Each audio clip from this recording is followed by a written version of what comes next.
কিরে মনা, আজকে কি খাবি ভাতের সাথে? কিছু ডালও খেতে ইচ্ছে করছে না, আবার কিছু এমনি সবজি খেতেও ইচ্ছে করছে না।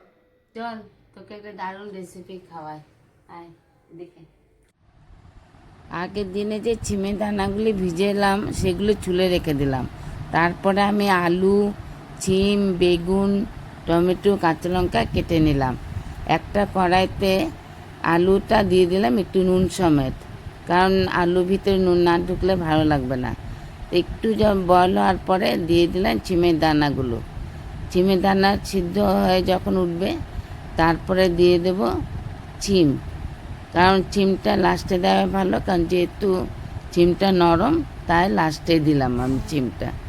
একটু সিদ্ধ, অল্প সিদ্ধ করতে হবে, কারণ বেশি গলে গেলে কিন্তু ভালো লাগবে না, তাহলে একটু মুখে দানা দানা পড়ে, খুব টেস্টি লাগে। তারপরে একটা কড়াইতে টমেটো, শুকনো লঙ্কা, পাঁচফোড়ন, একটু শুকনো লঙ্কার গুঁড়ো, হলুদ গুঁড়ো দিয়ে সম্বার দিয়ে দিলাম ভালো করে নেড়ে চেড়ে।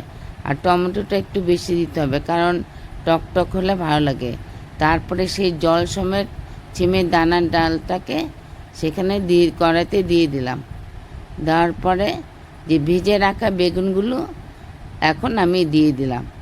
তারপরে যখন টকবক করে ফুটে উঠবে ধনে পাতা সমেত আমি নামিয়ে রাখলাম। কিরে, কেমন খেলি? না ডাল না সবজি, কেমন লাগলো সেটা একটু বলিস কিন্তু, হ্যাঁ? আহা, আর সেই বলতে, খুব সুন্দর করে তুমি মিক্স করে দিয়েছো ডাল প্লাস সবজি একই সাথে ভাতের সাথে খেতে পারবো।